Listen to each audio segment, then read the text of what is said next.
Hi guys, நம்ம யாரை பற்றி பார்க்க போகிறோன்னா கேப்டன் விஜயகாந்த் சாரை பற்றி தான் பேச போகிறோம். அவரை பற்றி ஏன் இப்போ திடீர்னு பேசுகிறேன்னா, இதுக்கு ஒரு காரணம் இருக்குது. கடைசி வரை ஸ்கிப் பண்ணாத பாருங்கள். ஏன்னா அவர் பசின்னு வந்தவங்களுக்கு சோறு போட்டு அவர் பசியை தீர்த்தவர் விஜயகாந்த் சார். எத்தனையோ அரசியல்வாதியை நான் பார்த்தேன், ஆனால் யாருமே அவரை தேடி போனது. எம்ஜிஆர் போட்டார்னு அந்த காலத்தில் சொன்னாங்க, அதை நான் பார்த்ததில்லை. இந்த காலத்தில் போட்டவர் விஜயகாந்த் சார்னு தான் நான் பார்த்தேன். இதே நடிகர் விஜய் இருக்கார், அவர் பார்த்தீங்கன்னா அரசியலுக்கு வந்த பின்னாடி கூட அரசியல் வந்த பின்னாடி கூட ஒரு டெய்லி ஒரு 100 பேருக்கு அவர் சம்பளம் டெய்லி 100 பேருக்கு அவர் சாப்பாடு போடலாமல்ல. இல்லை, விஜயகாந்தெல்லாம் அவர் அரசியலுக்கு வராத போதே படம் நடிக்கும் போதே என்ன பண்ணுவார் தெரியுமா? அவரை தேடி யாராவது வந்துட்டா ஒரு வேளை சாப்பாடாவது போட்டு தான் அனுப்புவார், தவிர போடாம மட்டும் அவர் அனுப்பிச்சதா சரித்திரமே இல்லைன்னு தான் நான் வரைக்கும் கேள்விப்பட்டிருக்கேன். அதுக்கப்புறம் எல்லாருக்கும் வர்றவங்களுக்கெல்லாம் ரெகுலராக மதிய சாப்பாடு சென்னையில் நடந்துகிட்டு தான் இருக்குது. அவர் செத்த பின்னாடி நடக்குது, சாகாத முன்னே நடக்குது. ஆனால் இவ்வளோ கஷ்டப்பட்ட அவருக்கு சிஎம் ஆகிறதுக்கு நம்ம ஒரு வாய்ப்பு கொடுக்கல.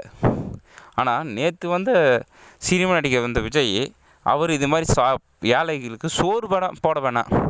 அவர் வீட்டில் அரசியல் வராதுக்கு முன்னாடி எத்தனை ரசிகர்கள் அவர் வீட்டு கதவாண்டே வீட்டு ரோட்டாண்டை நின்று எத்தனை பேர் விஜயண்ணா பார்க்கணுன்னு சொல்லிட்டு எத்தனை பேர் பானாங்க. அதில் நானும் ஒருத்தன் போனேன், பார்க்க முடியல. இதெல்லாம் செக்யூரிட்டி சொல்லியிருக்க மாட்டானா? ஃபோன் அடித்து விஜய் சார்கிட்ட சொல்லியிருப்பான்ல. அப்போல்லாம் எட்டி பார்க்காத விஜய், நீ இன்றைக்கி அரசியலில் எப்படி உனக்கு ஓட்டு போடுவாங்க?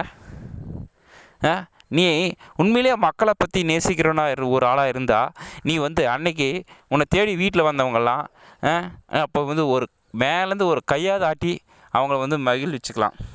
அது செய்ய மாட்டேன்ட்ட. நீ சோறு போடலாம் பரவாயில்லப்பா, உன்னை பார்க்க வந்தவனுக்காவது நீ உன் மூஞ்சை காட்டியிருக்கலாமல்ல.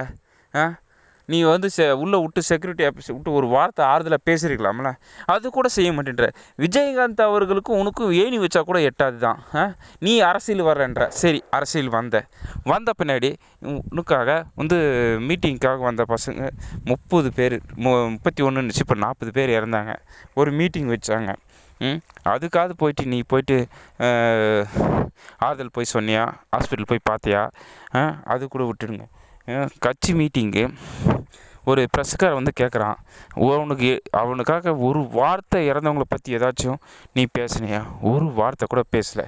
நீ பாட்டுன்னு அப்படியே திரும்பி கூட பார்க்கல பத்திரிக்கைன்னு. சருன்னு உன் உயிரை காப்பாற்றிக்காக நீ சாகடிச்சிடுவாங்கன்னு சொல்லிட்டு